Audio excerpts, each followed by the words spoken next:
Darkwind Drifter, Discipleship Session 1, simula ng paglalakbay sa gitna ng dilim. Alam mo kung bakit ka nandito? Hindi dahil okay ka na, hindi dahil malakas ka. Nandito ka kasi may hinahanap ka. At kung magiging totoo tayo, madilim ang pinagdadaanan mo. Pero ito ang simula ng journey mo. Hindi ka na maglalakad mag-isa. Hindi ka dadalhin ng channel na ito sa perfect life. Hindi ka rin papangakuan na mawawala agad ang problema mo. Pero ito ang totoo.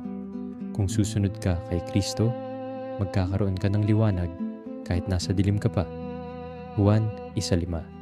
Ang ilaw ay lumiliwanag sa kadiliman at hindi ito kailanman napagtagumpayan ng kadiliman.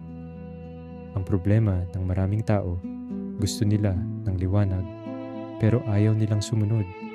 Gusto nila ng pag-asa pero ayaw nilang magtiwala. Ang Darkwind Drifter ay iba. Hindi siya naghihintay na mawala ang dilim. Lumakad siya kahit madilim. Tanong, sa buhay mo ngayon, nasaan ka? Nawawala? Pagod? Walang direksyon? May kasalanan na hindi mo mabitawan? Hindi hadlang ang dilim para lumapit kay Kristo. Dahil si Kristo ay pumapasok mismo sa dilim. Hindi ka niya hinihintay na maging okay ka muna. Lumapit ka kahit wasak ka. Ang Darkwind Drifter, nasa dilim, sugatan, pagod, pero may sinusundan siyang liwanag. Hindi ito seminar, hindi ito inspiration lang. Ito ay desisyon. Tanong, handa ka bang sumunod kay Kristo kahit hindi pa maayos ang buhay mo? Kung oo ang sagot mo, manalangin ka ng ganito.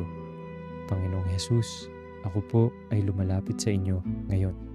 Pagod, sugatan, at wasak sa loob. Inaamin ko po na ako ay nagkasala.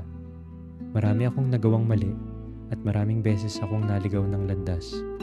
Patawarin mo po ako, Panginoon. Naniniwala ako na ikaw ay namatay sa krus para sa aking mga kasalanan at muling nabuhay upang ako ay magkaroon ng bagong buhay. Sa oras na ito, tinatanggap kita bilang aking Panginoon at tagapagligtas. Ikaw na po ang maghari sa puso ko. Ikaw na po ang gumabay sa bawat hakbang ko. Sa gitna ng dilim na aking dinaranas, pinipili kong kumapit sa iyong liwanag. Tulungan mo akong magpatuloy kahit mahirap, kahit masakit, kahit hindi ko naiintindihan. Hindi na ako mag-iisa dahil kasama na kita. Salamat po sa iyong pag-ibig, awa, at bagong simula. Hindi ako okay, pero lumalapit ako. Hindi ko kayang ayusin ang buhay ko mag-isa. Kailangan kita. Simula ngayon, susunod ako sa iyo kahit hindi malinaw ang daan. Ikaw ang liwanag ko sa dilim. Sa iyong pangalan, Panginoong Jesus. Amen. Simula ngayon, magbasa ng isang talata. Bawat araw magsimula sa Aklat ng Juan, chapter 1, magdasal, kahit 2 hanggang 5 minutes. Honest, walang arte. Isulat. Ano ang sinasabi ng Diyos sa akin ngayon? Huling mensahe. Hindi ka magiging perfect. Pero kung magpapatuloy ka, magiging totoo ang pananampalataya mo. Welcome sa Darkwind Drifter. Hindi ito madali. Pero hindi ka na mag-isa.